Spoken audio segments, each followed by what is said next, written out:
حضرت علی رضی اللہ تعالیٰ عنہ: کبھی کسی کو دکھ مت دو، کیونکہ معافی مانگ لینے پر بھی دل میں درد باقی رہتا ہے، جس طرح دیوار میں سے کیل نکالنے پر سوراخ باقی رہتا ہے۔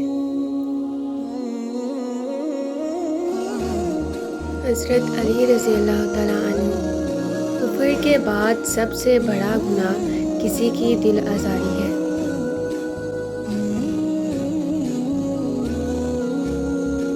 حضرت علی رضی اللہ تعالیٰ عنہ: انسان تین چیزیں کبھی نہیں بھولتا: اپنا ٹوٹا ہوا مان، لا حاصل دعا اور بے پناہ محبت۔ حضرت علی رضی اللہ تعالیٰ عنہ: کچھ لوگ اپنی اکڑ کی وجہ سے قیمتی رشتے کھو دیتے ہیں، اور کچھ لوگ رشتے بچاتے بچاتے اپنی قدر ہی کھو دیتے ہیں۔